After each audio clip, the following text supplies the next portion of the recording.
बिस्मिल्लाहिर्रहमानिर्रहीम। अस्सलाम वालेकुम स्टूडेंट्स। फाइनल अकाउंट के बच्चों कितने सवाल हम लोगों ने कर लिए थे? तीन क्वेश्चन हम लोगों ने कर लिए थे। लास्ट क्वेश्चन नंबर 3 हमने ईजेड टेक का किया था जी। ठीक है जी। क्वेश्चन नंबर 4 पर आ जाएं। क्वेश्चन नंबर 4 पर आ जाएं जल्दी से। आप लोगों ने घर से सॉल्व किया ना ये? बस ठीक है, फिर मुझे डायरेक्ट फॉर्मेट लिखवा दो। ठीक है जी, मैं डायरेक्ट सॉल्व करता हूँ जी। ठीक है जी। अच्छा जी, क्वेश्चन नंबर 4 टाइकोन एसोसिएट जी।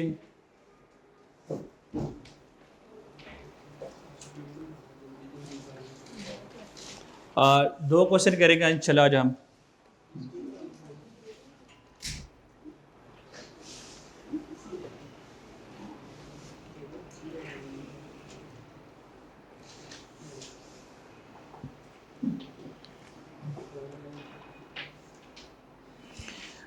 अच्छा जी, ठीक है जी, लिखवाएं। सबसे पहले सेल तो आनी आनी है और कॉस्ट ऑफ सेल ने तो आना ही आना है, ये तो बाय डिफ़ॉल्ट ही है जी। नेक्स्ट बताएं जी। एडमन आ गया, एडमन के बाद क्या आ गई? सेलिंग आ गया, उसके बाद जी, उसके बाद अदर इनकम आ गया। फाइनेंस भी है, ओके।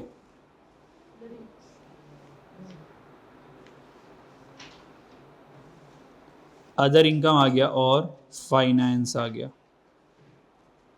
डन, ठीक है जी।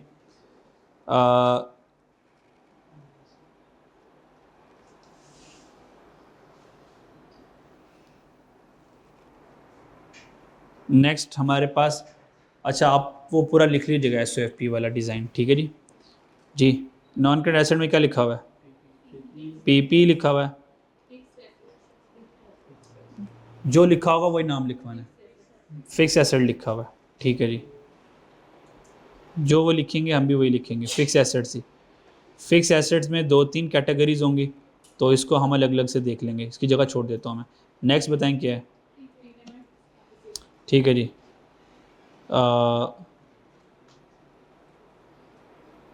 प्री पेमेंट्स आ गई, फिर उसके बाद प्री पेमेंट्स हैं और ट्रेड रिसीवेबल्स भी इधर ही आ रहे हैं। ट्रेड अलग है, ठीक है जी। ठीक है जी, ट्रेड रिसीवेबल्स बताएं।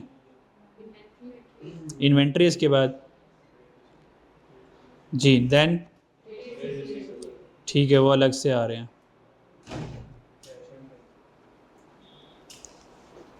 ट्रेड रिसीवेबल्स, उसके बाद cash, cash and bank.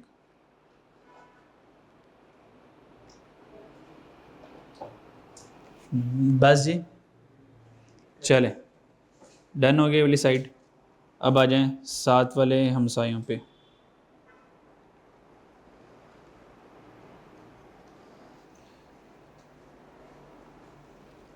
First one आ गया कैपिटल जी।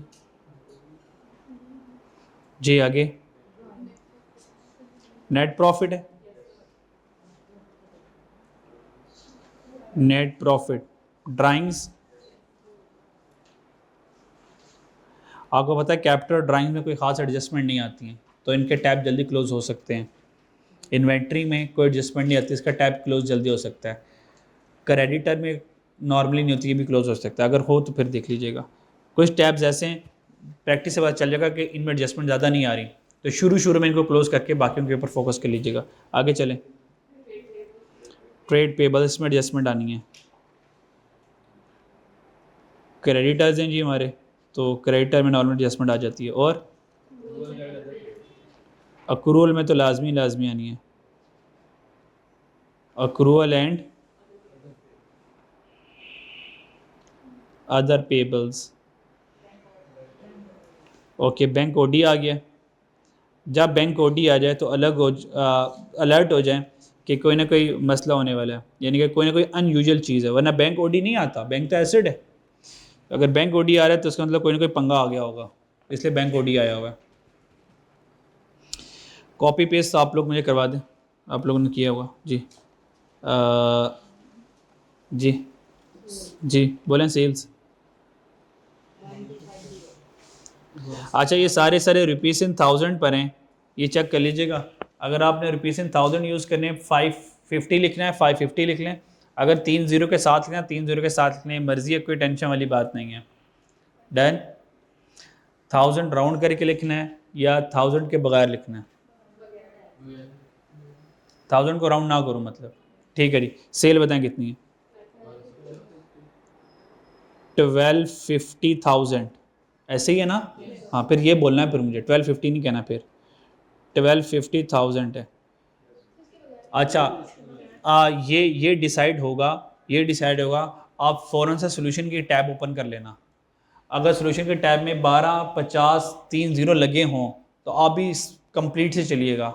अगर टैब राउंडिंग हुआ तो आप भी राउंडिंग से चलिएगा। ये तरीका होता ताकि मैच कर जाए आपका सोल्यूशन। मेरी बात समझ आ गई? क्लियर? सोल्यूशन में जाके नज़र मार के आओ, 1250 है या आगे 3 ज़ीरो लगे हुए हैं?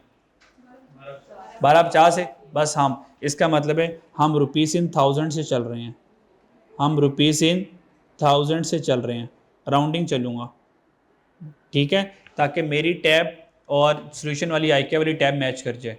आगे चलें, कॉस्ट ऑफ सेल चलें आगे जी। कॉस्ट ऑफ सेल में जी 680 है। अच्छा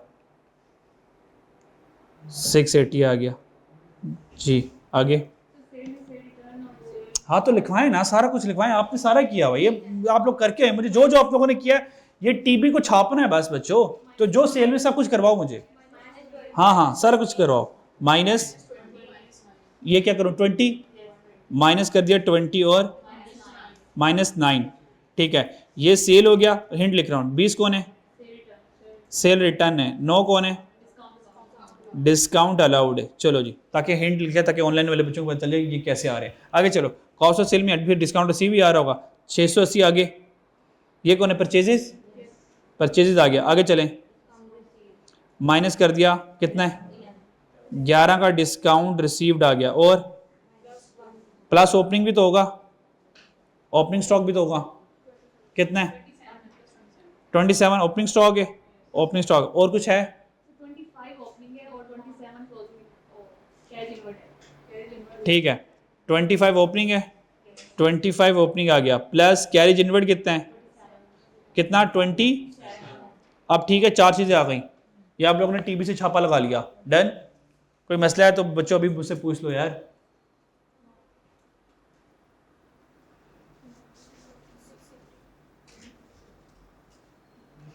क्या घर से नहीं करके आए? करके आए जी। कोई प्रॉब्लम है? अच्छा अच्छा, है तो मैं देख लूँ फिर। चले, ये सब कुछ तो इसमें आना है। ये सारे कॉस्ट, कैरेज इनवर्ड, सारे कॉस्ट ऑफ सेल के पेयर्स हैं, ये इसके मेंबर्स हैं। एडमन में आ जाएं।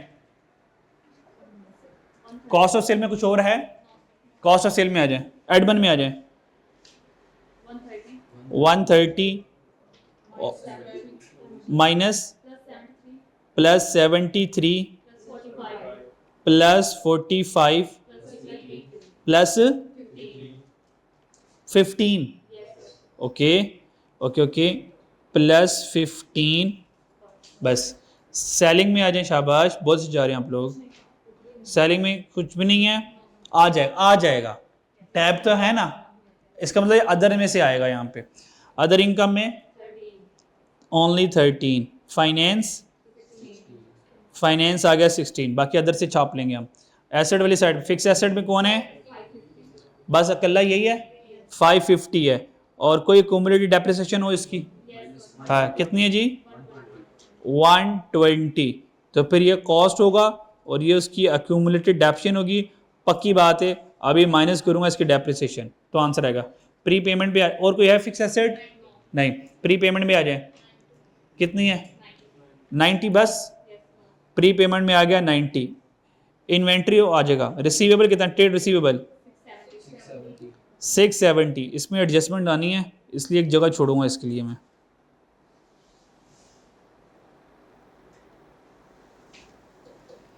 Six seventy. कोई प्रोविजन है टीबी में? टीबी में प्रोविजन है कोई? हाँ तो माइनस करें, माइनस 6, ये 6 एडमिन में नहीं आना चाहिए, ये 6 एडमिन में नहीं आना चाहिए, लेकिन सेलिंग में ये 6 एडमिन सेलिंग में तो नहीं है ना, ठीक है, एक ही जगह जाएगा। नहीं लिखा हुआ आप लोगों ने, ठीक है, ओके, ठीक है, आगे चलें।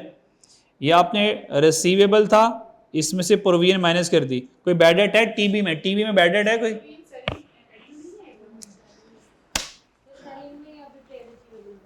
अच्छा जी, अच्छा जी, अच्छा गलत लिखा है वो, उसको रिसीवेबल में से माइनस करना है वो। अच्छा वो वाला फिर हम चेक कर लेंगे, वो वाला फिर हम चेक कर लेंगे कि हमारे पास क्लोजिंग रिसीवेबल क्या है। यहाँ पे रिसीवेबल में ना लिखें, ये क्लोजिंग रिसीवेबल आएगा अगर तो कोई एडजस्टमेंट नहीं है, अगर तो कोई एडजस्टमेंट नहीं है। अभी इसको ब्रेकअप, इसको छोड़ दें अभी। प्रोविजन कितनी आई थी? 6। अच्छा 6 आ गई, उस 6 को सेलिंग में लिखें फिलहाल। 6 को किस में लिखें जी? सेलिंग में लिख लें फिलहाल। आगे चलें ज़रा।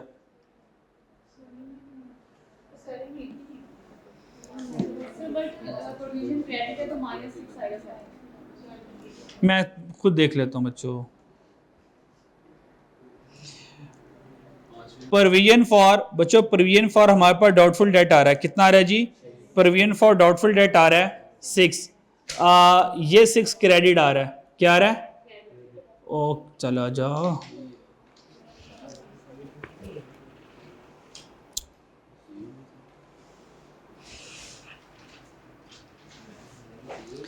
अगर प्रोविजन टीबी में आ जाए तो पक्की बात है इसकी एडजस्टमेंट जो है, पक्की बात है जो इसकी एडजस्टमेंट में है वो अदर इंफॉर्मेशन में आएगी।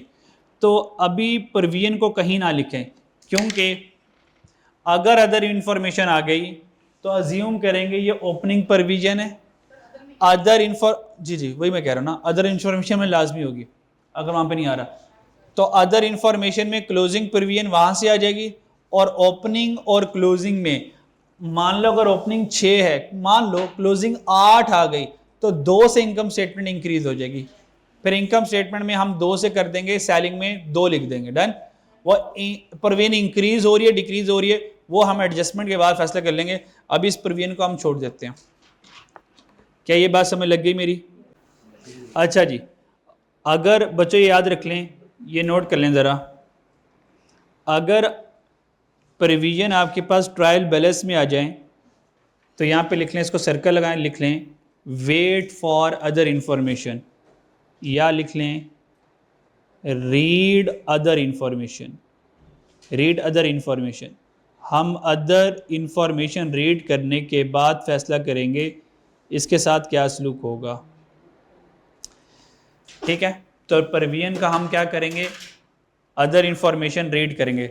ये इसके साथ नोट लिख लें, जब भी प्रोविजन फॉर डाउटफुल डेट आ जाए तो हम अदर इंफॉर्मेशन रीड करेंगे, वहाँ से फर्दर हमें स्टोरी पता चलेगी। यहाँ था कोई मसला? जी जी जी, हाँ अगर अलाउंस टीवी में आ जाए तो अदर इंफॉर्मेशन रीड करनी है, तो कुछ ना कुछ उसकी कहानी उसने बताई होगी, इसलिए तो अलाउंस में वो टीबी लिख रहा है, वरना अलाउंस में टीबी आता नहीं है। ये सेलिंग हमने 6 लिखा है बच्चों, ये 6 लिखा है, ठीक है। इसको हम एडजस्ट करेंगे, क्या करेंगे? अच्छा अगर आप यहाँ पे, एक तरीका ये है, आपने कहा सर नहीं हम ना पुराने वाला तरीका यूज़ कर रहे थे 6, तो 6 को आप सेलिंग में यहाँ पे लिख देंगे, 6 को क्या करेंगे सेलिंग में लिख देंगे, कोई टेंशन वाली बात नहीं है, कोई टेंशन वाली बात नहीं।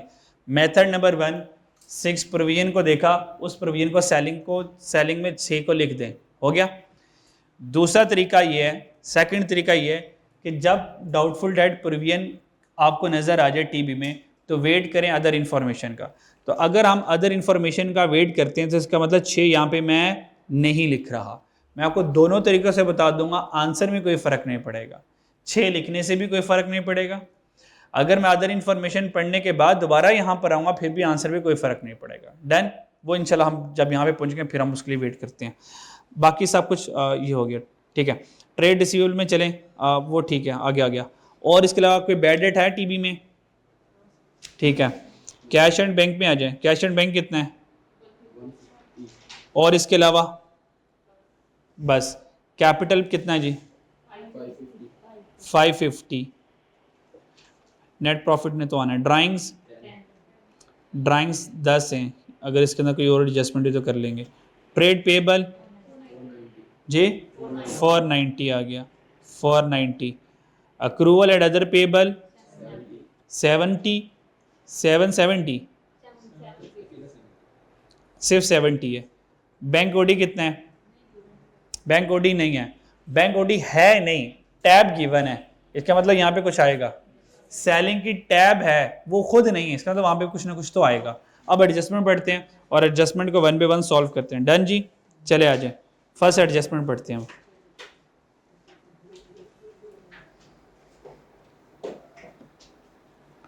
जिस एडजस्टमेंट के समझना है मुझे बता दीजिएगा ज़रा।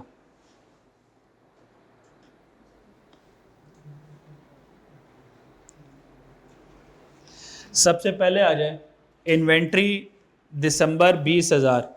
इन्वेंट्री कितनी मेरे पास? 20,000 की मेरे पास इन्वेंट्री है।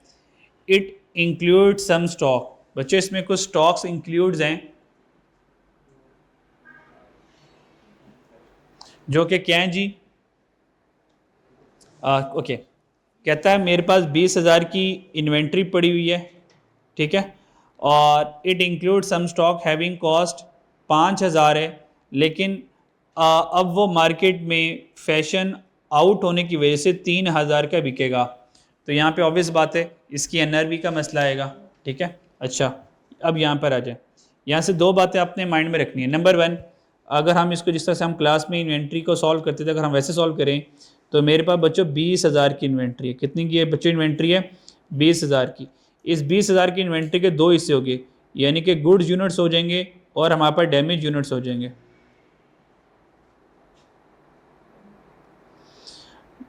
अच्छा जी, बच्चों डैमेज कितने हैं मेरे पास?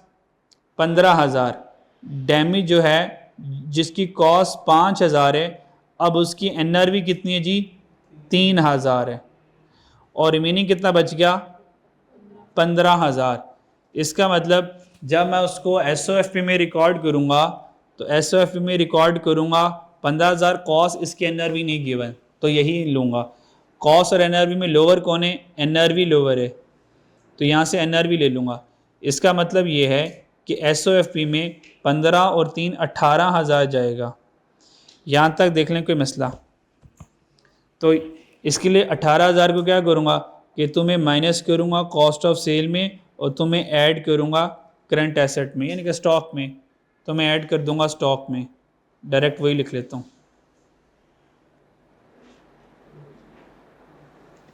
यहाँ तक देख लें कोई मसला?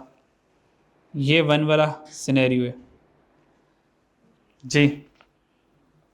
अब एक बात, यहाँ तो कोई मसला जी? पक्की बात है जी? अच्छा, फिर मुझे ये बताएं यहाँ से प्लीज़, यहाँ से कंसेप्ट सुन लें। वैसे अगर आपको ये नहीं भी आता तो भी आप बाय डिफ़ॉल्ट सही करते, ये नॉलेज के लिए बता रहा हूँ। यहाँ पे 2,000 का एनआरवी लॉस तो आया है। 2,000 का एनआरवी लॉस अगर एक्सपेंस है तो वो रिकॉर्ड क्यों नहीं कर रहा जी? ये रीज़न नहीं है। 2,000 का एनआरवी लॉस है,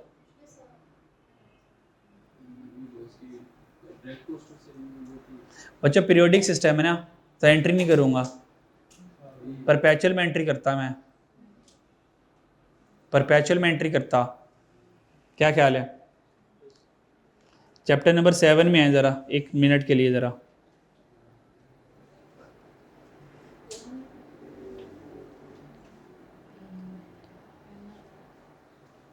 वो कंपैरिजन वाला टेबल था हमारा लास्ट वाला,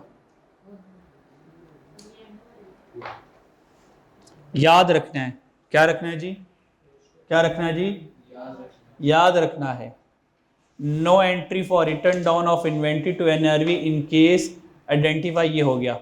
नॉर्मली हम जो रिटर्न डाउन की एंट्री करते हैं, ये मैंने बताया था एडजस्टमेंट आएगी फाइनल अकाउंट में। परपेचुअल में हम एडजस्टमेंट करते हैं, नॉर्मली पीरियोडिक में हम एडजस्टमेंट नहीं करते।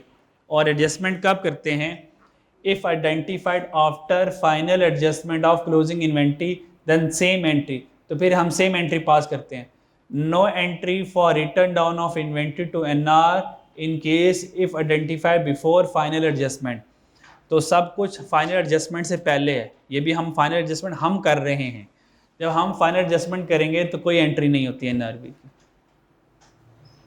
और अगर एग्जामिनर ने ये लाइन लिख दी फाइनल अकाउंट में कि फाइनल एडजस्टमेंट हो चुकी थी, अब हमें एनआरवी का पता चला कि एनआरवी कॉस्ट से कम है, तो फिर कॉस्ट ऑफ सेल को कम कर दूंगा, वहां से इन्वेंट्री को कम कर दूंगा।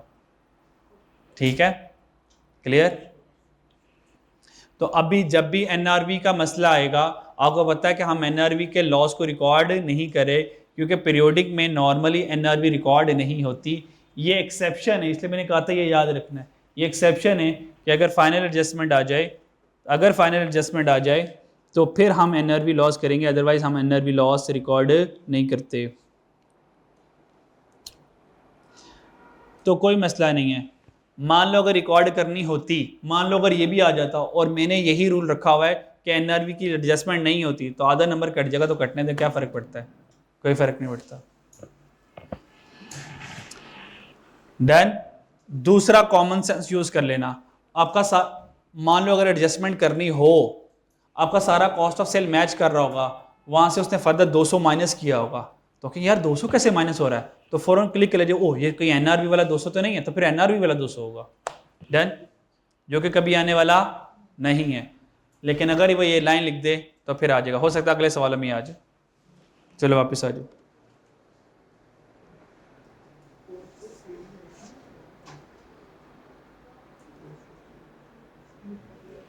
ठीक है,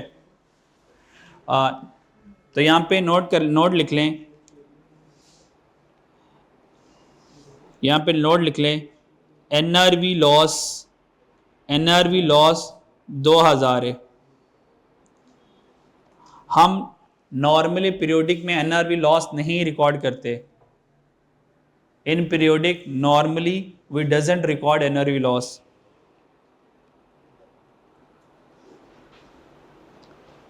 और अगर परपेचुअल होता तो इसको माफ़ी ना देते। इन पीरियोडिक वी नॉर्मली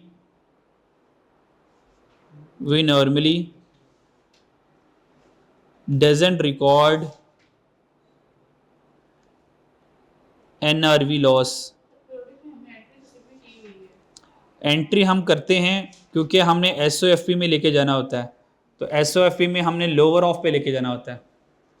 ठीक है, तो क्लोजिंग स्टॉक आपको पता है कॉस्ट ऑफ सेल में भी तो आता है ना, और क्लोजिंग स्टॉक एसओएफपी में भी तो आता है ना, इसलिए हम सिर्फ यहाँ पर उनकी कॉस्ट और NRV which ever is lower पर रिकॉर्डिंग करते हैं, फर्दर एनआरवी लॉस को रिकॉर्ड नहीं करते हम, क्योंकि नॉर्मली पीरियोडिक में हम नहीं करते।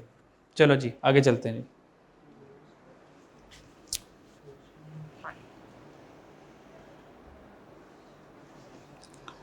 So ignore NRV loss,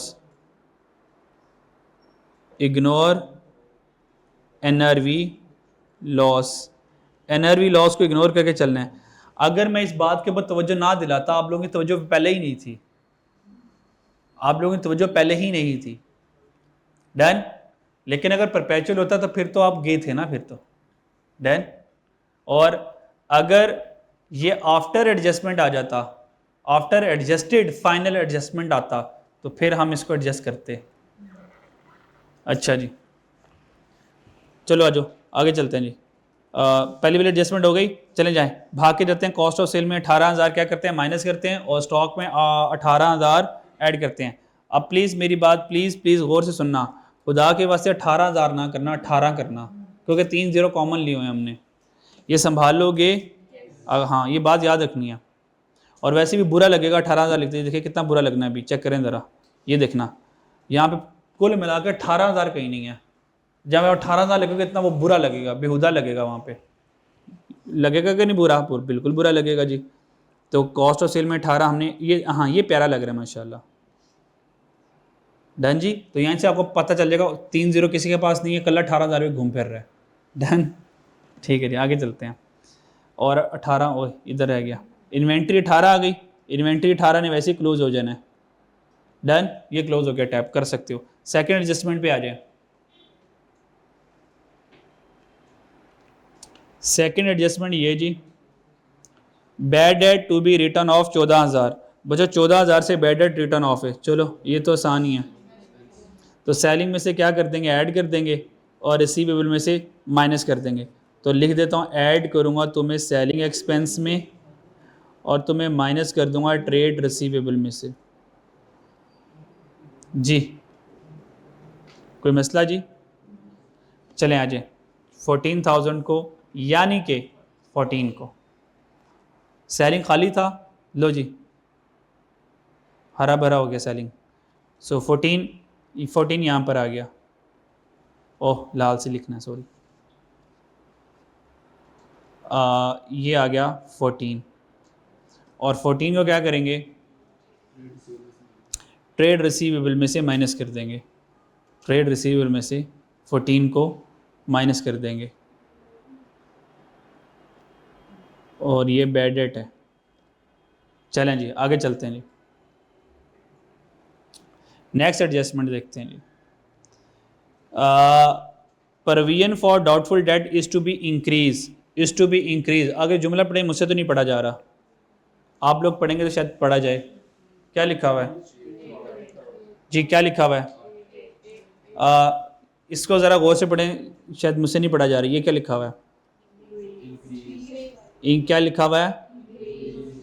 क्या लिखा हुआ है? Increase to.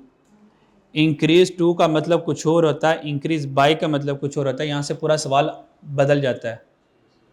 अगर इंक्रीज बाय होता तो बड़ा आसान है, सेलिंग में 8,000 ऐड करता, रिसीवेबल में 8 माइनस कर देता। अगर इंक्रीज बाय लिखा होता, इसका मतलब है प्रोविजन इंक्रीज टू हुई है। अगर प्रोविजन इंक्रीज टू हुई है तो इसकी कहानी अलग है। इधर आए ज़रा, इसकी कहानी कुछ ये बनी होगी। अगर हम प्रोविजन का अकाउंट बनाएं, मुझे ज़रूरत नहीं है अकाउंट बनाने की, लेकिन इससे बात समझ आ जाएगी आपको कि कहानी चली क्या है हमारी। ये सिर्फ अंडरस्टैंडिंग के लिए बना रहा हूँ, वरना इसकी ज़रूरत है नेवर एवर। अगर हम प्रोविजन का अकाउंट बनाएं,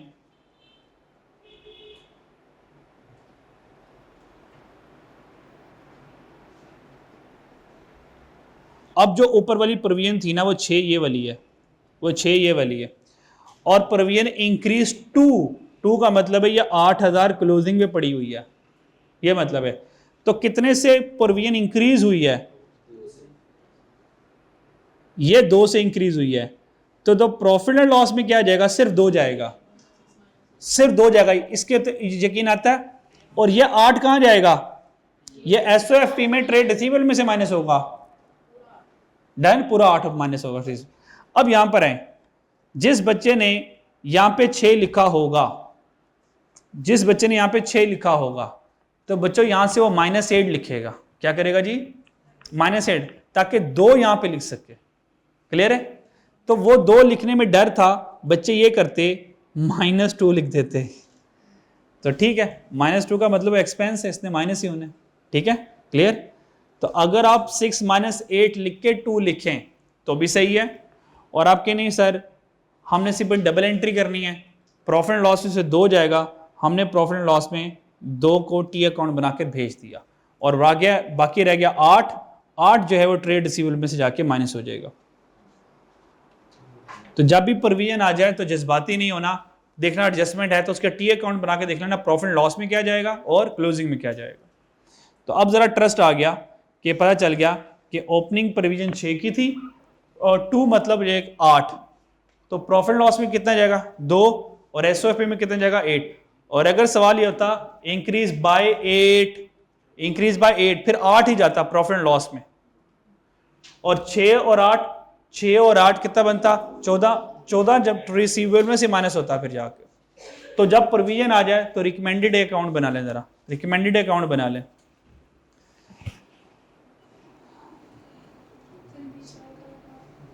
अगर इंक्रीज बाय होता तो इधर आता 8, और 6 और 8 दोनों को जमा करके फिर ये क्लोजिंग बनता ना।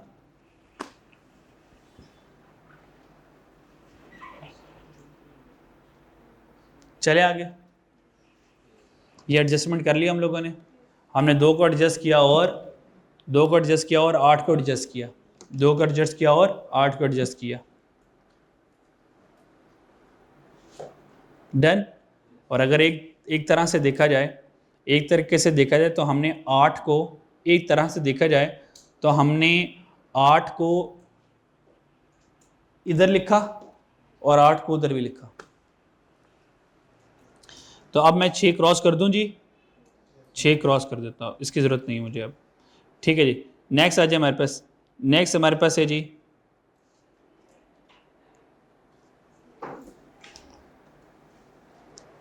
नेक्स्ट वाली ज़रा ध्यान से देखिएगा जी बच्चों, नेक्स्ट वाली ज़रा ध्यान से देखिएगा। नेक्स्ट वाले में कह रहा है कि मिसलेनियस इनकम इंक्लूडेड। अच्छा, ये इंक्लूडेड वाला वर्ड हर बार आ रहा है, इंक्लूडेड, तो ये आसान है। कहता मिसलेनियस इनकम है जी, उसमें अनअर्न्ड रेंटल इनकम मौजूद है। क्या मौजूद है जी? अनअर्न्ड रेंटल इनकम मौजूद है। यानी कि मिसलेनियस इनकम में वो इनकम मौजूद है जो हमारी इनकम नहीं है, माइनस कर दें। और क्योंकि हमारी इनकम नहीं है, लाइबिलिटी है, तो एसओएफ में करंट लाइबिलिटी में चला जाएगा।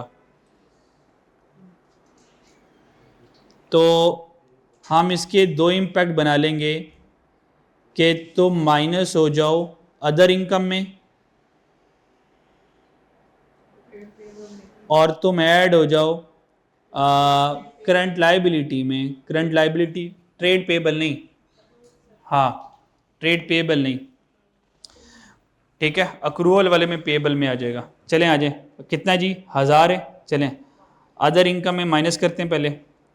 अदर इनकम में 1000, बहुत अच्छे, 1000 मतलब 1 माइनस हो गया और 1 को अक्रूवल में ले जाए, यहाँ पे 1 यहाँ पे ऐड हो गया।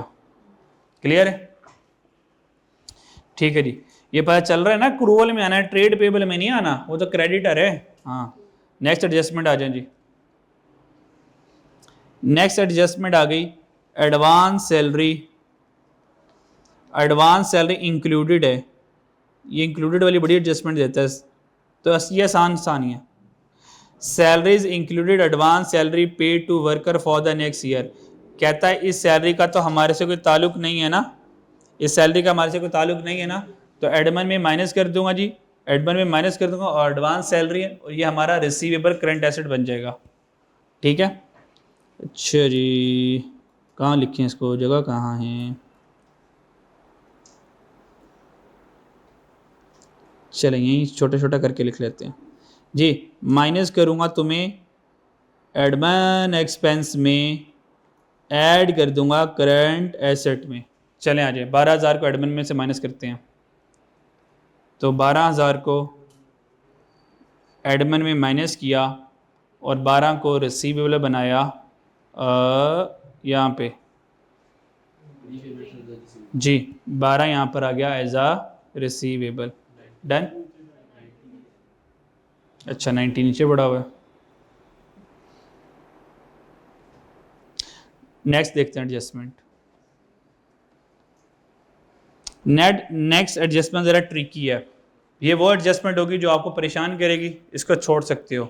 ठीक है, या देख लेना सॉल्यूशन की टैब ओपन करके उसमें क्या हुआ है, उस तरह का डिज़ाइन बनाने की कोशिश कर लेना। पॉइंट नंबर 6 पे आ जाए, cash and bank balance included. लो जी, ये भी इंक्लूडेड वाला सीन चल रहा है। कहता कैश एंड बैंक बैलेंस में इंक्लूडेड है एक बैंक ओवरड्राफ्ट जो कि 3000 का है, 30,000 का है। अब इसके लिए ज़रा मुझे टीवी में जाना पड़ेगा ताकि आप लोगों को प्रीवियस पिक्चर दिखा सकूं। तो चलते हैं टीवी में, टीवी में आए, यहाँ पर बैंक किधर है? ये पड़ा हुआ cash and bank. Cash and bank कितना आ रहा है? 150 आ रहा है। ऑब्वियस बात है, यहाँ पे एक एक्स अमाउंट होगी जो कि टोटल होगा, उसमें से ये 3 माइनस हुआ होगा, सॉरी 30 माइनस हुआ, 30 ही था ना, 30 माइनस हुआ होगा तो ये 150 बना होगा, क्योंकि 30 कैश एंड बैंक बैलेंस में उसने कहा इंक्लूडेड है। तो इसका मतलब जो ओरिजिनल अमाउंट होगी एक्स वाली वो 180 होगी मेरे पास। क्या मेरी ये वाली बात समझ आई है? क्योंकि जब बैंक ओडी बैंक बैलेंस में आया होगा, इसने हमारे एसेट को कम कर दिया होगा, क्योंकि बैंक ओडी माइनस में होता है और बैंक के पैसे प्लस में होते हैं, तो यानी कि 180 पड़े होंगे। तो जैसे 180 में ये 30 वाला ओडी आया होगा तो इसने 180 को माइनस कर दिया होगा और 150 हमने रिकॉर्ड किया होगा। क्या ये बात समझ आई मेरी? क्या बात मेरी समझ आई कि नहीं? नहीं समझ आई? कुछ लोगों को नहीं आई। बैंक ओडी की नेचर होती है माइनस, क्योंकि उसकी नेचर होती है क्रेडिट। बैंक ओवरड्राफ्ट लाइबिलिटी है ना, मैंने बैंक से ज़्यादा पैसे ले लिए तो वो मेरी एक लाइबिलिटी है। बात समझ आ रही है? बैंक में मेरे पास 10,000 रुपये पड़े हुए थे। कितने पड़े हुए थे? 10,000 पड़े हुए थे। मैंने उसमें से 2,000 खर्च कर लिए। अब बैंक में कितने पड़े हुए? 8,000 पड़े हुए। कितने पड़े हुए? 8,000 पड़े हुए। और जब 8,000 पड़े हुए थे तो मैंने अब 10,000 की एक ट्रांजैक्शन की, खर्चा 10,000 का किया, तो बैंक में पड़े 8,000, खर्चा किया 10,000 का, तो 2,000 का मेरा ओडी आ गया। यस और नो? 2,000 का क्या पड़ा हुआ है? बैंक ओवरड्राफ्ट पड़ा हुआ है, यानी कि 2,000 नेगेटिव में पड़े हुए। मेरी बात समझ आ रही है? दोबारा 2,000 किस में पड़े हुए? नेगेटिव में। अब 5,000 मुझे कहीं से आ गए। अब 5,000 मुझे कहीं से आ गए तो मैंने क्या किया? 5,000 कहीं से आए माइनस 2,000, ये 3,000 कर दिया। डन? जब मैंने बैंक ओवरड्राफ्ट को बैंक के कैश कॉलम में नेट किया तो नेट मेरे पास मेरा एसेट कम हो गया। डन? अच्छा, फिर मैंने आपको बताया एसेट और लाइबिलिटीज को नेट करने की इजाजत नहीं है। यहां पे लिखें, नेट करने की इजाजत नहीं है। नेट करने की इजाजत नहीं है। नेट करने की इजाजत नहीं है। अच्छा, किनको इजाजत है? नॉन करंट एसेट को और ट्रेड रिसीवेबल को। इन दोनों के अलावा ना इनकम एक्सपेंस में नेट हो सकता है, ना एसेट लाइबिलिटी में नेट हो सकता है। तो यहां पे मैंने ये किया ना, ये मेरा एसेट था और बैंक ओडी मेरा लाइबिलिटी था, मैंने दोनों को नेट कर दिया। हालांकि बैंक लाइबिलिटी को अलग रखना है और बैंक के एसेट को अलग रखना है। अच्छा, अब हुआ क्या? कह सकता हूं मेरा कैश 180 होना चाहिए था, मैंने तो 150 रखा हुआ है। इसका मतलब 30 से मुझे कैश बढ़ाना पड़ेगा। 30 से मुझे क्या करना पड़ेगा? कैश बढ़ाना पड़ेगा। अगर मुझे 30 से कैश बढ़ाना पड़ेगा और बैंक जो ओडी है, बैंक ओडी को बैंक ओडी में जाके रखना पड़ेगा। बैंक ओडी को बैंक ओडी में जाके रखना पड़ेगा। इसका मतलब कैश 3,000 से बढ़ा दूंगा 30,000 से, और बैंक ओडी भी 30,000 से बढ़ा दूंगा।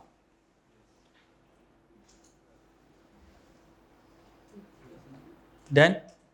अगर एग्जाम में इसकी समझ ना आए तो ये छोड़ दीजिएगा। डन? छोड़ने से पहले ट्रिक क्या है? सॉल्यूशन की टैब देख लें, बैंक ओडी में क्या लिखा हुआ है। बैंक ओडी में आपको 30,000 नजर आ रहा होगा, 30,000, 10,000, 20,000 ये नजर आ रहा होगा, तो 30 ही सही है ना? है तो 30 है ना बैंक ओडी, तो आप कहेंगे यार 30,000 आएगा। डन?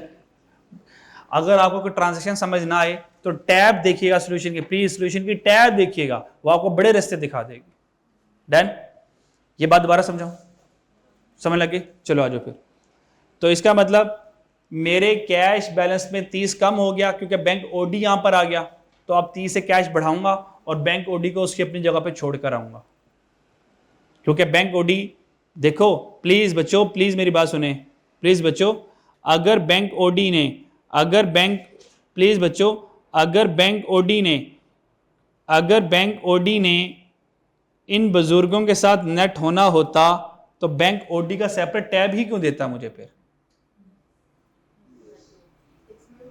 तो क्यों ना वो बैंक आईडी को उधर रख के नेट करके वो 150 लिख देता, हम कहते ओके फाइन।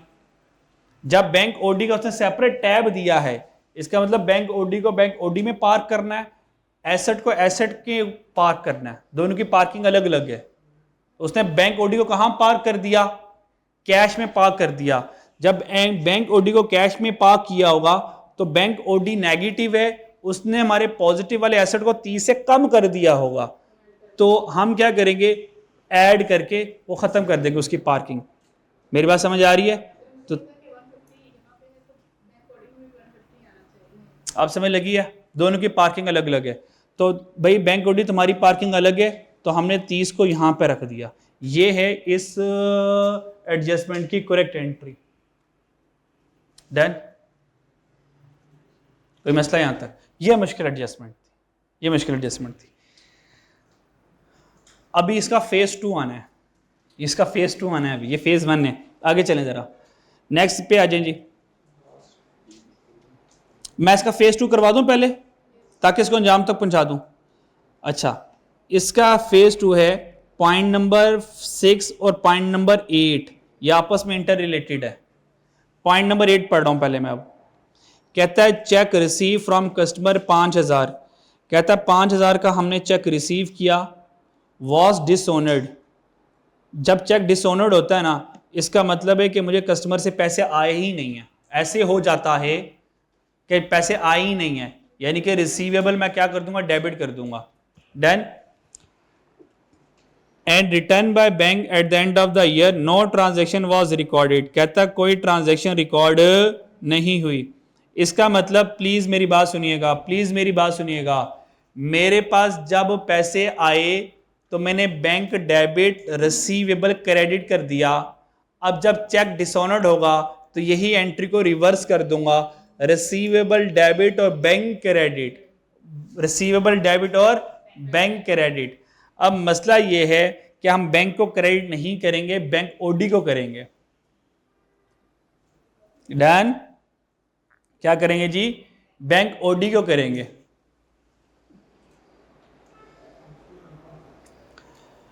दोबारा इसको देखते हैं जरा।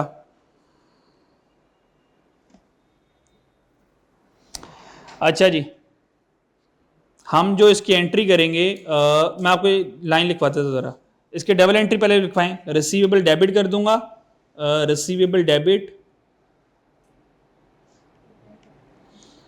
और बैंक क्रेडिट करना है। किसको करना है जी, बैंक क्रेडिट।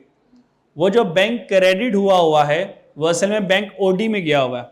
किस में गया हुआ है, बैंक ओवरड्राफ्ट बना हुआ है। कितने से जी बच्चों, 5 से। तो 5000 से रिसीवेबल बढ़ा दूंगा और 5000 से बैंक ओवरड्राफ्ट बढ़ा दूंगा। ये हमने एंट्री क्यों की, हमने ऐसा क्यों नहीं किया, बैंक को कम कर दिया। हमने ऐसा क्यों नहीं किया, बैंक को कम कर दिया। वो इसी वजह से कि कैश एंड बैंक बैलेंस में ऑलरेडी बैंक ओवरड्राफ्ट ऑलरेडी मौजूद है। ठीक है, ऑलरेडी मौजूद है। जब हमारे पास पैसे आए, वो जब हमारे पास पैसे आए उसने क्या किया होगा, ओवरड्राफ्ट को नेट कर दिया होगा। यहां पे एक लाइन लिख लें,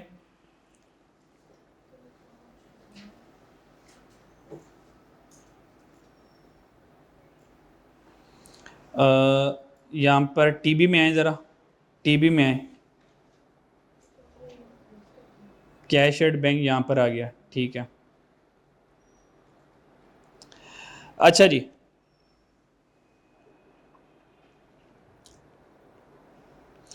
जब हमने कस्टमर से, बच्चों जब हमने कस्टमर से चेक रिसीव किया, वो डिसऑनर्ड हो गया एंड रिटर्न बाय बैंक, और बैंक ने क्या किया at the end of the year.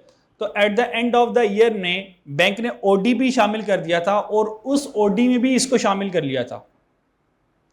Cash and bank में पहले पैसे पड़े हुए थे, 30,000 का बैंक ने ओडी क्या किया, ओडी को भी एसेट में रखा, यानी कि जो भी ट्रांजैक्शन आ रही है उसको एसेट में रख दिया।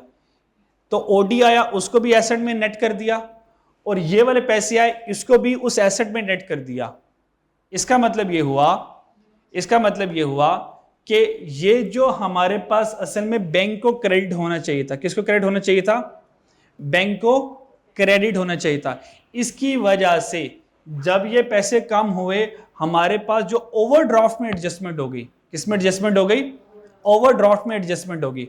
ओवरड्राफ्ट हमारा क्या हो गया, कम हो गया। ओवरड्राफ्ट हमारा क्या हो गया, कम हो गया। नहीं वाली बात समझ नहीं आ रही, कम हो गया होगा ना, हाँ कम हो गया होगा। तो हम बढ़ा देंगे, हम बढ़ा देंगे। जब हमने चेक लिया होगा, जब कस्टमर से चेक लिया होगा, दोबारा समझाता हूं, वरना सारी कहानी लिखवा देता हूं। देखो, ये डिसऑनर्ड से पहले अगर मैं इसे एक स्टेप पीछे चलूं जरा, जब मुझे चेक आया होगा तो मैंने एंट्री की होगी बैंक डेबिट रिसीवेबल क्रेडिट। ये बात तो समझ लगती है ना, बैंक डेबिट और रिसीवेबल क्रेडिट बाय 5, ये बात समझ लगती है। ये जो 5 को डेबिट किया, 5 को डेबिट किया, वहां पे ओडी पड़ा हुआ था, वहां पे क्या हुआ था, ओडी पड़ा हुआ था, ओडी कम हो गया 5 से, हालांकि एसेट को बढ़ना चाहिए था, वो ओडी कम हो गया क्योंकि हमने ओडी को ऊपर रखा हुआ था। तो जब डिसऑनर्ड होगा, ये जो बैंक में 5 गए असल में ये ओडी में चले गए थे क्योंकि ओवरड्राफ्ट का बैलेंस वहां पे पड़ा हुआ था। जब ये ओवरड्राफ्ट में चला गया होगा तो ओवरड्राफ्ट 30 की बजाय 25 का रह गया होगा। डन।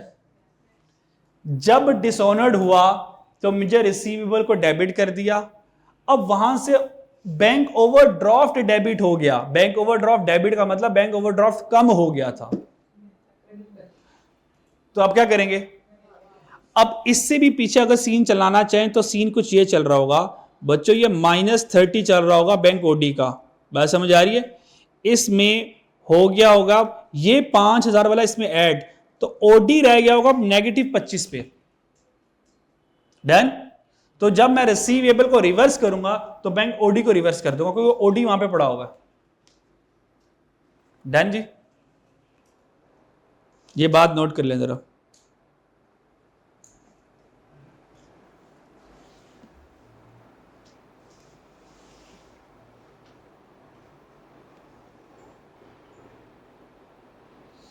बच्चों पहले हमारे एसेट में ओडी कितना पड़ा था, 30,000 पड़ा था।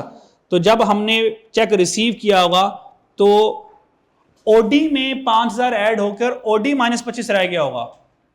ऐसे ही हुआ होगा ना। देखो पहले नेगेटिव बैलेंस कम होते होते जीरो आएगा ना, फिर मैं एसेट बनाऊंगा ना, तो फिर वो नेगेटिव बैलेंस को कम कर दिया, -30 की बजाय कितना आ गया, -25 आ गया, यानी कि ओडी हमारा क्या हो गया, वो कम हो गया। तो फिर हमने ओडी को बढ़ाना है 5 से। हाँ, और अगर ये ओडी ना होता तो आपकी बात सही है, तो फिर हम बैंक को कम करते, एसेट को कम करते। तो ये ट्रांजैक्शन एक थोड़ी सी ट्रिकी थी। डन। चलें, रिसीवेबल में 5 ऐड कर दें और बैंक ओडी में जाएं 5 ऐड कर दें। रिसीवेबल ट्रेड रिसीवेबल था जी, 5 ऐड कर दें और बैंक ओडी में 5 ऐड कर लें। अच्छा आपको ना पता चल जाएगा बच्चों, मैं कहता हूं को नहीं समझ लगता, आप लोगों ने 5 माइनस उधर कर दिया, जब आप सोल्यूशन की टैब ओपन करोगे आपको 5 इधर नहीं 5 इधर नजर आएगा। फौरन से यार चेंज कर लो, क्या फर्क पड़ता है, क्या फर्क पड़ता है, चेंज कर लो फौरन से। आपने 5 इधर रख लिया, जब सोल्यूशन का टैब ओपन किया होगा आपको 5 यहाँ नहीं 5 इधर नजर आ रहा होगा, तो कोई नहीं उसको उठा के इधर रख दे, उसको वहां से 5 उड़ा दे, खत्म कर दे। तो बड़ा आसान है बच्चों, सही एडजस्टमेंट तक पहुंचना बड़ा आसान है। डन। नहीं समझ आई मेरी बात, चलो जी नेक्स्ट जी, लास्ट एडजस्टमेंट बस आसान है, ये आखिरी वाली मुश्किल थी जी। लास्ट क्या थी यार, कौन सा रह गया, डेप्शन तो आसान ही है। डेप्शन कितनी जी, 10% है, स्ट्रेट लाइन है, इसको टॉप पे कराते हैं जाके, इसको वहीं पे कर लेते हैं। एसेट कितना है जी, इसके ऊपर लेंगे 10%, इसके ऊपर 10% लेंगे जी, लें इसके ऊपर 10%, 550 माइनस 120 का 10% लेंगे ना, तो डेप्शन आ जाएगी, बताएं कितनी आती है। स्ट्रेट लाइन मेथड है। डन बच्चों, फिर कैरिंग अमाउंट पे नहीं लगाना, कॉस्ट पे लगाना है, कॉस्ट पे लगाना है, कॉस्ट पे लगाना है। ये देख लीजिएगा, ये देख लीजिएगा, अगर तो रिड्यूसिंग बैलेंस मेथड है तो कैरिंग अमाउंट पे लगाएंगे, और अगर हमारे पास, अब मैं यहाँ पे लिख लेता हूँ, स्ट्रेट लाइन है जी, तो कॉस्ट के ऊपर लगेगी, यानी कि 550 का 10% से डायरेक्ट लेना है। आंसर कितना आया, 55 आ गया, तो 55 यहाँ से माइनस कर देंगे, 55 यहाँ से माइनस कर देंगे और 55 एडमिन में जाके ऐड कर देंगे। व्हीकल तो नहीं है ना, ठीक है, ऑल हैव डन। चलो आ जाओ टोटल कर लो अब, बस इसको सोल्यूशन से मैच कर लें, मगर टोटल कर लीजिएगा, चेक कर लें, ये चेक 1 by 1 चेक कर लें, सारे सही हैं। हाँ आप बुक से ही करना है, बुक से ही करना है, बुक का सोल्यूशन ओपन करें ना, बुक का सोल्यूशन ओपन कर लें अपना अपना, और पहले देखें क्या सेल सही है, सेल करेक्ट अमाउंट मुझे लिखवा दें। अच्छा इसको टोटल करें बुक से, ये ना बुक वाला मुझे इधर लिखवा दें। डन, दोनों को मैच करने के बाद लिखवाएं जी। 12, 21, बस जी, ठीक है जी, ये हो गया। आगे चलें, कॉस्ट ऑफ सेल 703, एडमन बुक से मैच कर रहे हैं और अपना सॉल्व भी कर रहे हैं, दोनों दोनों करें ताकि डिफरेंस आए तो हमें पता चल जाए जी। सेलिंग वाला 16, 12, 16 और नेट प्रॉफिट भी यहाँ से आ जाएगा आपका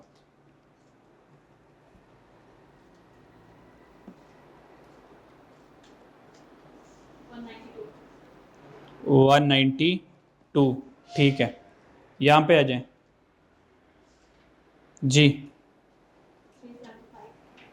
375, फिर 102, फिर 18, फिर कितना 653, फिर 180, मैच कर रहे हैं ना साथ साथ, ठीक है जी। और 550 आ गया, 550 और नेट प्रॉफिट 192 आ गया, ड्राइंग्स 10 आ गई और 490 आ गया और 71 आ गया, छोटे मोटे ही हैं, नन्हे मुन्ने ही हैं, और ये 35 आ गया। Done, all of done, clear. और चेक करना तरीका, ये दोनों साइडें बराबर आनी है ना, ये दोनों साइडें बराबर आनी है, एसेट लायबिलिटी साइड बराबर आनी है। एमसी को बच्चों इसमें कोई मसला बच्चों, ठीक है जी। क्वेश्चन नंबर 4 हो गया जी, 5 पे आ जाए जल्दी से। क्वेश्चन नंबर 5 घर से करके आए हैं, फॉर्मेट बनाएं जल्दी से मुझे। क्वेश्चन नंबर 5,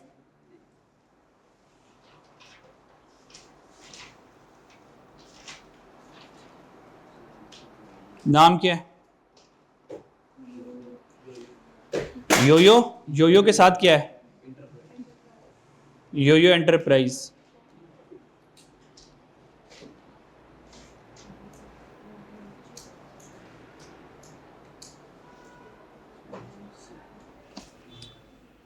जी लिखवाएं जी, जी सेल आ गई जी, सेल के बाद जी कॉस्ट ऑफ सेल जी, कॉस्ट ऑफ सेल के बाद कौन है जी? एडमिन, फिर selling, then other income, then financial charges.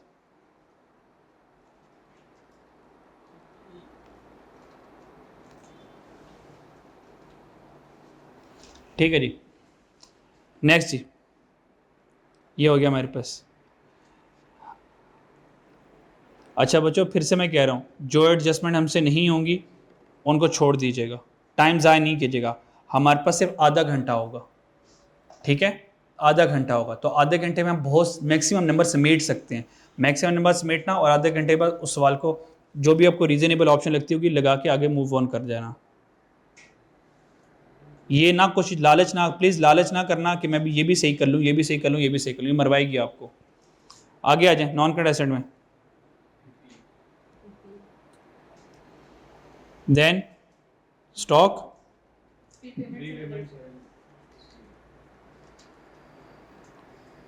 Pre payments and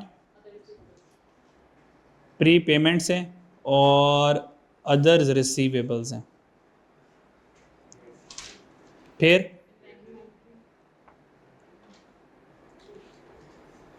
फिर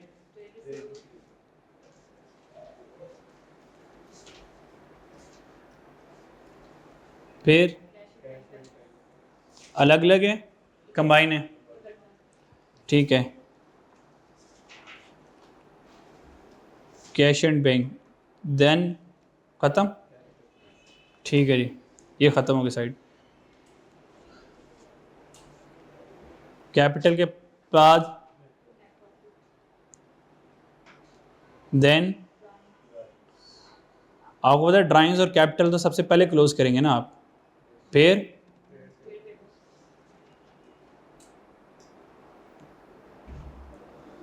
then accruals and prepayments, sorry accruals और other payable,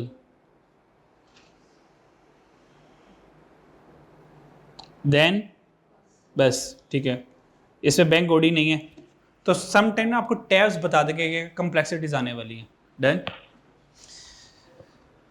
चले से लिखवाएं मुझे। और रुपीस इन 1000 यहाँ पे भी हैं, यो एंटरप्राइज में भी रुपीस इन 1000 है, तो सब कुछ रुपीस इन 1000 चल रहा है जी। बच्चों से लिखवाएं जी 3600 नहीं है, ओके चलो फिर लिखवाओ क्या है सेल।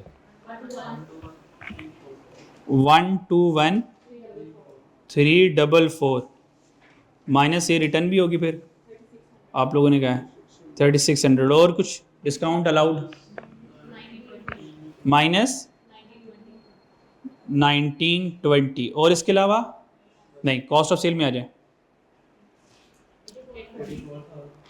84,000 फिर प्लस 840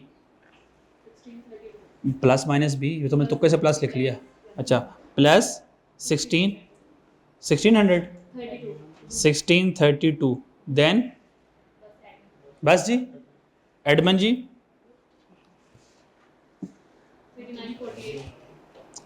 3948 फिर plus 7080 plus 2820 then selling.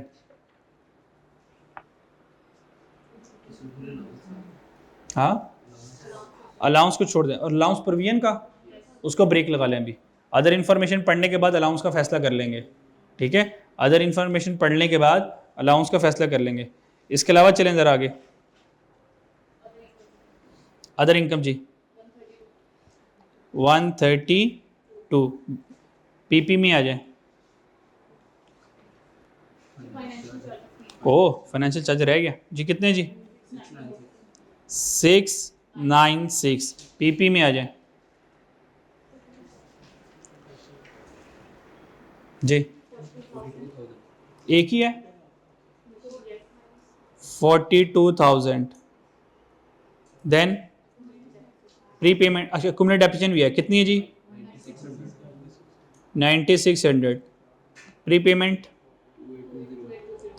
2820 inventory आ जाएगी, receivable 24,000 cash at bank 1560 capital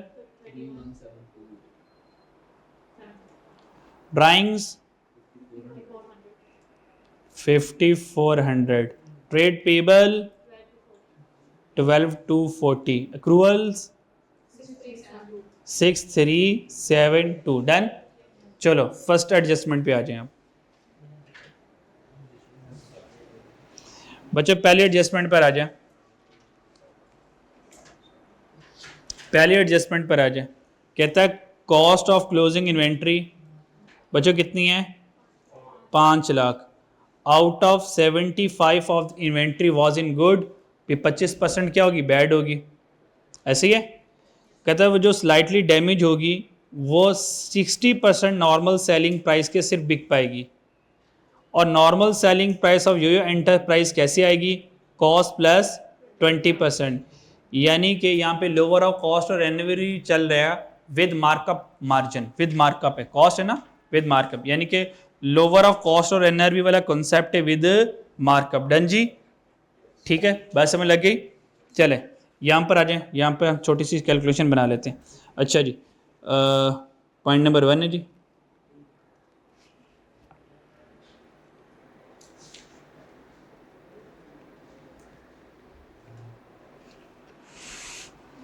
point number 1, तो सबसे पहले क्या करेंगे 5 लाख के 2 टुकड़े करेंगे, 75% गुड है और 25% बैड है, ठीक है। तो देखें 5 लाख का 75% क्या आता है,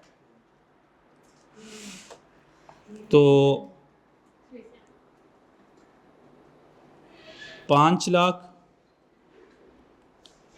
हमारे पास आ गया 75% और 25% जी। 75% कितना जी, 375,000 और 25% कितना जी,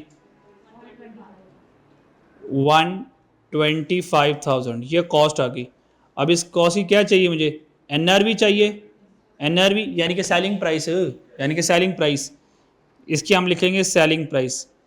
अब सेलिंग प्राइस कैसे आएगी बच्चों, ये जो कॉस्ट है इसके ऊपर 20% प्रॉफिट है, तो कॉस्ट 100 है, प्रॉफिट 120, तो सेलिंग 120 पे पड़ा हुआ है। तो हम कहेंगे 125, तुम कितने में पड़े हुए हो, चलो सेपरेट कर लें, इसको छोड़ दें जरा, सेपरेट कर लें। सेलिंग प्राइस कैसे आएगी, 125 तुम जी जी बोले बोले 100 पे पड़े हुए हो, हमें 120 पे ले जाओ, तो सेलिंग प्राइस कितनी आ गई बच्चों बोलें, हाँ सेलिंग प्राइस आ गई 150 की। डायरेक्ट कर सकता था मैं, वो सेलिंग प्राइस का 60% जो है वो बिकेगा, नॉर्मल सेलिंग प्राइस के 60% बिकेगा, तो डायरेक्ट 60% आप उधर ही मल्टीप्लाई कर सकते हो, या 1.5 लाख के ऊपर 60% लगा लो जी। कैसा करना चाहेंगे, 1.5 लाख के ऊपर 60% लगा लें, चलें तो मल्टीप्लाई बाय करें इसका 60%, तो इसका मतलब हमारे पास सेलिंग प्राइस कितनी आई जी बच्चों, सेलिंग प्राइस हमारे पास आ गई, ये एनआरवी है, सेलिंग प्राइस के लिए एनआरवी के लिए, बाकी और तो कुछ नहीं है ना, तो यही सारा कुछ ही है। तो 150 का 60% लेंगे तो हमारे पास कितना आ गया जी, 90,000। तो बताएं 90,000 और 125 में कौन जीता जी, आपको पता है डैमेज में तो हमेशा एनआरवी जीतती है, डैमेज में तो हमेशा एनआरवी ही जीतती है। तो बताएं कॉस्ट में क्या जाएगा, 90,000 जाएगा प्लस 375 जाएगा जी। आंसर कितना बनता है, दोनों को ऐड करें, 465,000। ये क्या जाएगा, कॉस्ट ऑफ सेल में से माइनस हो जाएगा और इन्वेंट्री में जाके ऐड हो जाएगा।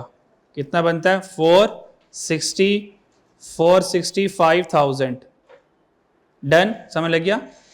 तो ये माइनस करूँगा कॉस्ट ऑफ सेल में, ऐड कर दूंगा करंट एसेट में, और ये जो एनआरवी लॉस आया है इसको इग्नोर कर दूंगा क्योंकि कोई अदर इंफॉर्मेशन नहीं लिखी हुई है।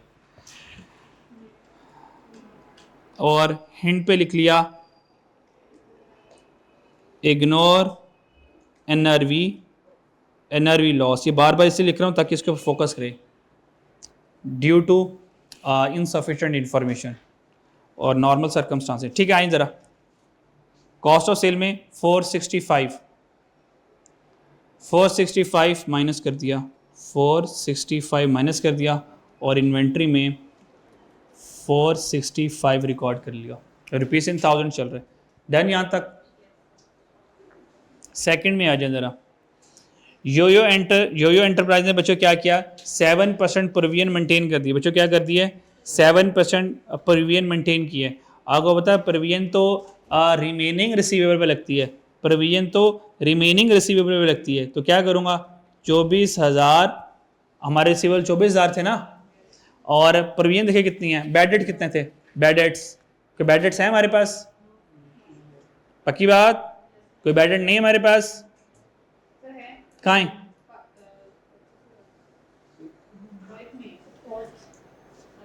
टीबी में देखें, टीबी में देखें ना, टीबी में बैड डेट नहीं है, ओके कोई मसला नहीं है, कोई मसला नहीं है। ये दूसरे वाला और ये चौथे वाला आपस में मिल जाएंगे आपस में, डन। क्योंकि प्रोविजन किस पे लगती है, receivable minus bad debt, closing पे जाकर प्रोविजन की परसेंटेज लगेगी।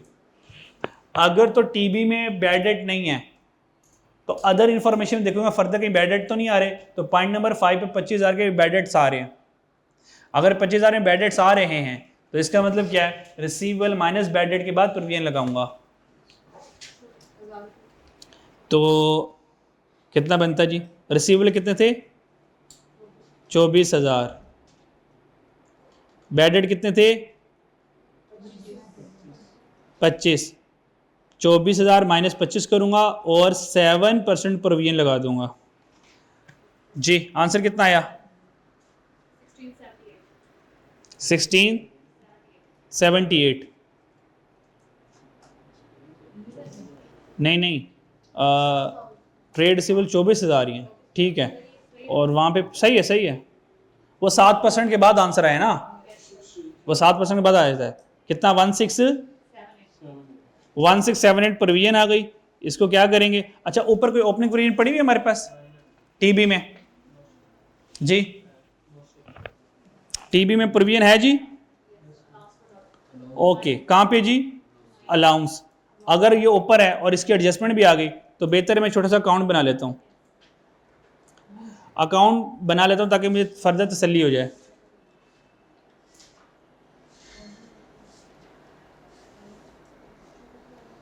प्रोविजन ओपनिंग कितनी है 900 बच्चों, ओपनिंग कितना आ रहा है हमारे पास 900, क्लोजिंग कितना आ रहा है 1678, तो ये 1678 तो उधर चले जाएगा ना एसओएफपी में। तो इंक्रीज इन प्रोविजन कितनी आई 900 से 1678 जी, 900 से 1678 कितनी आई 778, ये 778 हम ले जाएंगे प्रॉफिट एंड लॉस में, सेलिंग एक्सपेंस में, ठीक है।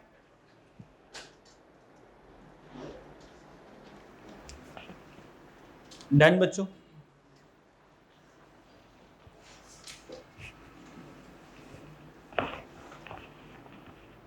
इसमें कोई मसला है तो मुझसे पूछ लें भी। और ये वाला तो हमने वैसे ही ग्रेवी में कर लिया, ऐड करेंगे सेलिंग एक्सपेंस में और माइनस करेंगे ट्रेड रिसीवेबल में, और तुम भी माइनस हो जाओगे ट्रेड रिसीवेबल में। लिख लें अब, चलो आ जाओ। सबसे पहले लिखते हैं सेलिंग एक्सपेंस में 25 आगे बैड डेट्स और 778 ये आ गया, डन। अच्छा और आ जाएं रिसीवेबल में 25 माइनस होगा और 1678 माइनस होगा, तो 25 माइनस कर दिया और 1678 माइनस कर दिया। यहाँ तो कोई मसला,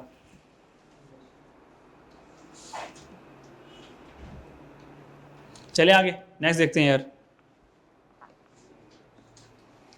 पॉइंट नंबर 3 आ जाए, प्री पेमेंट इंक्लूडेड, ये इंक्लूडेड है, शामिल है।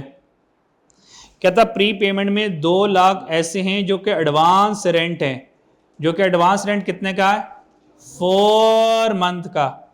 ये कितने महीनों का एडवांस है, कितने महीनों का एडवांस है 4। अगर प्लीज मेरी बात सुनिए, प्लीज सारी तवज्जो चाहिए यहाँ पे, ये वो एडजस्टमेंट है जो आपको गलत करवाएगी, तो इसलिए सारी तवज्जो यहाँ पे आ जाए। ये जो प्री पेमेंट है, ये जो 2 लाख प्री पेमेंट में 2 लाख शामिल हैं paid in advance for 4 months, आगे फुल स्टॉप लगा दें, क्या लगा दें ना नहीं लगाना नहीं है, मैं कह रहा हूं अगर फुल स्टॉप होता कहानी खत्म हो जाती। तो हमने कहा भाई ये 2 लाख तो हमारे वाले हैं ही नहीं है, वे तो हमारे वाले हैं ही नहीं है, तो इनकम स्टेटमेंट में से इसको माइनस कर देते, एडमिन में माइनस कर देते, और प्री पेमेंट हमारा करंट एसेट रिसीवेबल या प्री पेमेंट बन जाता। डन, ये समय लग गई। आगे कहानी में ट्विस्ट है, 4 महीनों का एडवांस था और वो एडवांस स्टार्ट कब से हुआ 1 अक्टूबर से। अगर 1 अक्टूबर को हमने एडवांस में 1 अक्टूबर वाले दिन 4 महीनों का एडवांस किया, उसमें से तो अक्टूबर नवंबर दिसंबर 3 महीने तो हमने खा लिए, यानी कि 3 महीने का एडवांस तो एक्चुअल एक्सपेंस में कन्वर्ट हो गया, तो हकीकत में तो 1 महीने का एडवांस होगा और 3 महीने का हमें एक्सपेंस रिकॉर्ड करना है, हमने नहीं किया। बात समझ आई मेरी? चलो दोबारा, यहां तक आगे नहीं पढ़ते। 4 महीनों का था prepaid advance payment, advance payment का मतलब ये हमारा खर्चा नहीं है, तो हम क्या करते 2 लाख को माइनस करते और उसको प्रीपेड एक्सपेंस करंट एसेट बना देते, ये हमारा आंसर होता। अब क्योंकि उसने आगे कहानी लिखी, जो 4 महीनों का एडवांस था वो एडवांस कब दिया? अक्टूबर। इसका मतलब हमारे पास जब हमने 1 अक्टूबर को 4 महीनों का एडवांस दिया तो वो अक्टूबर, नवंबर, दिसंबर और अगले जनवरी का एडवांस होगा। अब मतलब अगले जनवरी तक का सारा के सारा हमने पैसे दे दिए। यस और नो? अगर 1 अक्टूबर को मैंने 4 महीनों का एडवांस दिया तो किन किन महीनों की पेमेंट की होगी? अक्टूबर, नवंबर, दिसंबर, जनवरी। और हमारा ईयर एंड तो दिसंबर में खत्म हो गया, हमारा ईयर एंड तो दिसंबर में खत्म हो गया। इसका मतलब यह है कि मैंने तो जो प्रीपेड था वो अक्टूबर में तो प्रीपेड नहीं रहेगा ना, वो तो खर्चा हो गया, नवंबर का भी खर्चा हो गया, दिसंबर भी खर्चा हो गया, तो मुझे 3 महीनों का एक्सपेंस रिकॉर्ड करना है, पर मैंने नहीं किया एडवांस समझकर। तो क्या करूंगा? 3 महीनों का खर्चा रिकॉर्ड कर लूंगा। 3 महीनों का खर्चा क्या करूंगा? रिकॉर्ड कर लूंगा। क्या मेरी बात समझ आई? चलो आ जाओ। 2 लाख है जी, डिवाइडेड बाय 4 मल्टीप्लाई बाय 3, क्या आंसर आया है? 1.5 लाख। ये 1.5 लाख है। तो इसको तो हमने एडवांस बना लिया होगा, प्रीपेड बना लिया होगा, तो प्रीपेड में जाके कम कर देंगे, प्रीपेड में जाके कम कर देंगे, और खर्चा नहीं लिखा था खर्चा लिख लेंगे हम। डन। तो क्या करेंगे जी? इसको एक्सपेंस में ऐड कर देंगे। ये एक्सपेंस कौन सा है? रेंट है ना, तो एडमिन में जाएगा। तो क्या करेंगे? इसको एडमिन में जाके ऐड कर देंगे जी। तुम ऐड हो जाओगे एडमिन एक्सपेंस में और तुम माइनस हो जाओगे प्री पेमेंट में।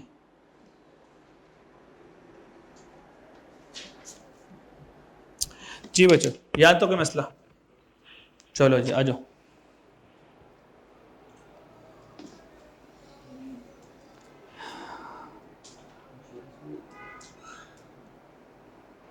एडमिन में 150 को ऐड कर दें और प्री पेमेंट में 150 को माइनस कर दें। डबल एंट्री करना चाहे तो कर लें, expense debit, pre payment credit, अगर डबल एंट्री करनी है तो। जी 150 यहाँ से माइनस कर देते हैं, नेक्स्ट एंट्री पे आ जाए। ये क्लियर हो गया बच्चों? पॉइंट नंबर 4 भी हो गया, 5 कर लिया। 6 वाले पर आ जाए। 6 वाले पर आ जाए। 6 वाला कह रहा है the total production capacity of the machine. Machine की टोटल प्रोडक्शन कैपेसिटी कितनी है? 1 लाख यूनिट मशीन टोटल बना सकती है जी। 4 बैडेड कर लिया ना, बैडेड को कर लिया हमने, पहले कर लिया था। अच्छा 4 वाला रह गया। अच्छा 4 रह गया, 4 कर लेते पहले। Insurance paid in cash was correctly in cash book. कहता है इंश्योरेंस हमने कैश में पे की, कैश बुक में तो सही रिकॉर्ड हो गई, but wrongly debited to wages and salaries account. कहता है ये जो 90,000 है ना बच्चों, इसने एडमिन में से ही माइनस होकर एडमिन में ही ऐड हो जाना है, क्योंकि सैलरीज भी एडमिन का खर्चा है, सॉरी सैलरीज भी एडमिन का खर्चा है, इंश्योरेंस भी एडमिन का खर्चा है, दोनों एडमिन का खर्चा है। तो एक दूसरा खर्चा होगा तो एडमिन में से माइनस करें, एडमिन में ही ऐड करें। ठीक है जी, तो ये एडमिन में से माइनस होगा, एडमिन में ऐड हो जाएगा। क्या मेरी बात समझ आई? तो असल में हमने किया क्या है, इसको वेजेस सैलरी से माइनस करके इंश्योरेंस में ऐड किया। तो माइनस करूंगा एडमिन एक्सपेंस में और ऐड दोबारा कर दूंगा एडमिन एक्सपेंस में। डन जी, समझ लगी मेरी बात?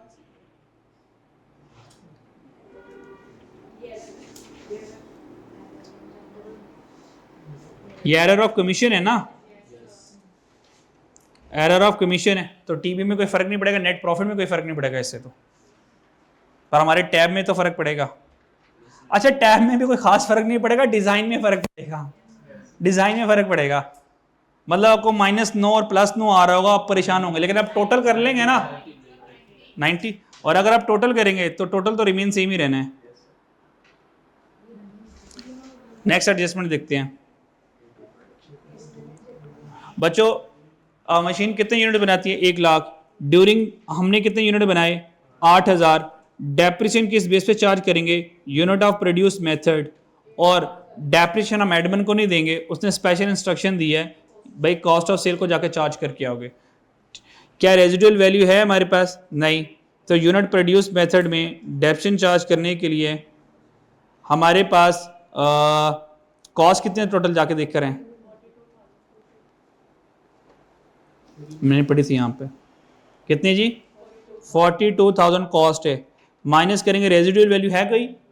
0, डिवाइडेड बाय जी बच्चों जी, ये 42,000 है, यहाँ पे क्या 1 लाख नहीं करूँगा बच्चों, 100 करूँगा, 100 करूँगा, क्या करूँगा जी? 100 करूँगा, 3 0 कॉमन चल रहे ना, और हमने कितने यूनिट बनाए? 8,000, तो मल्टीप्लाई बाय 8 कर दूंगा। देन जी तो cost minus residual value, total capacity है और हमने तो सिर्फ इतनी इस्तेमाल की है गिवन कैपेसिटी, तो कितना डेप्रिसिएट हो जाना चाहिए जी? 3360। तो क्या करेंगे, तुम्हें ऐड करेंगे कॉस्ट ऑफ सेल में और तुम्हें माइनस करेंगे, क्या थी मशीन थी, फिक्स एसेट में से माइनस करेंगे। चलें कॉस्ट ऑफ सेल में ऐड करके हैं 3360, खत्म, ऑल हैव डन।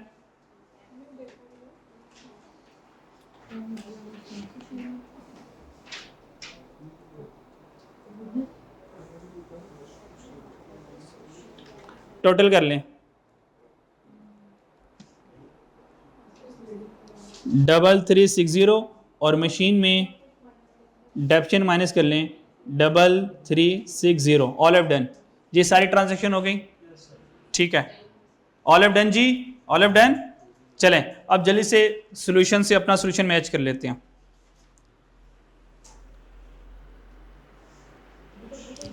सेल बता दें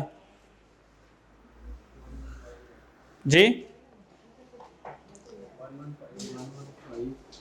115,824, बुक से भी मैच करना है और कैलकुलेटर से कैलकुलेट करके भी मैच करना है, ऐसा ना बुक वाला लिखवा दें और हमारा तो कुछ और आ रहा हो तो गड़बड़ हो जाएगी ये तो सारी। कॉस्ट ऑफ सेल जी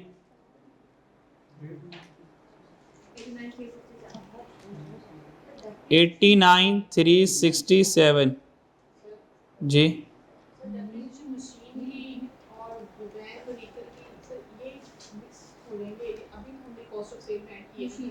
ये कॉस्ट ऑफ सेल कभी ऐड नहीं होता, उसने स्पेशल इंस्ट्रक्शन दी है, इसको मैं एडमिन में लिखता, ये एडमिन में है, ये कॉस्ट ऑफ सेल तो उसने रिक्वेस्ट की है, उसने खुद कहा कॉस्ट ऑफ सेल में ले जाओ। डन जी, हाँ उसने खुद कहा है, वरना मैं लेके उसकी स्पेशल रिक्वेस्ट पे लेकर गया हूं, वरना तो एडमिन में लिखता मैं। हाँ जी एडमिन जी 13998। आपको पता है एग्जामिनर जो कहते हैं फिर उसकी बात माननी पड़ती है, बेशक रूल है या नहीं है। सेलिंग वाला जी 803 जी, अदर इनकम रहने दें, फाइनेंशियल चार्जेस भी रहने दें, नेट प्रॉफिट, ये सवाल जल्दी हो गया।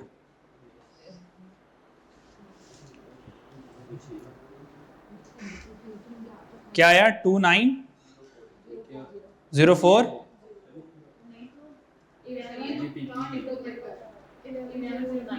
ये नेट प्रॉफिट है 11092। चलो मिट्टी पाओ, प्रॉपर्टी प्लांट इक्विपमेंट में आ जाए 11092 net profit, property plant equipment में आ जाए जी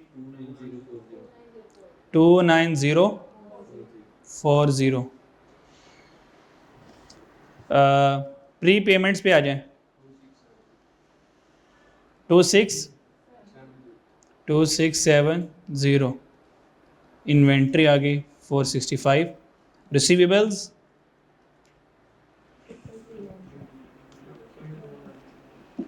जी 22297 और कैश एट बैंक तो 1560 आ गया, और इसको यही लिख लेते हैं। डन, नेट प्रॉफिट 11092, ये भी हो गया, ये भी हो गया, ये भी सी हो गया, यहाँ से ये सी हो गया, यहाँ से सी हो गया। डन हो गया, ऑल ऑफ डन, मैच कर गया। ठीक है जी। अब आ जाए असल टास्क। नहीं आज निकल नहीं है, कल क्या है। हमने कितने कर लिए, अब कितने रह गए रिमेनिंग, 5 रह गया। हम 5 फाइनल अकाउंट के क्वेश्चन दूर हैं, ये टॉपिक हमारा कंप्लीट हो जाए, फिर हम करेंगे पार्टनरशिप। कल की क्लास में हम कोशिश करेंगे पहले 2 सवाल कर लें या 3 कर लें, फिर बाद में 2 कर लें। कोशिश करें कल हम डबल क्लासेस करके ये 5 के 5 MCQs कर लें, 5 के 5 फाइनल अकाउंट के क्वेश्चन कर लें। फिर सैटरडे को नहीं बुलाऊंगा फिर, और अगर हमारा सवाल रह गया फिर मुझे सैटरडे को बुलाना पड़ेगा। डन, ठीक है, ठीक है जी, क्लियर। लेकिन कोशिश करें कल ही हम हिम्मत कर लेंगे ताकि फ्राइडे, सैटरडे और संडे 2 दिन का आपको रेस्ट मिल जाए, अब अपनी प्रैक्टिस कर सकें। ठीक है जी, अल्लाह हाफ़िज़।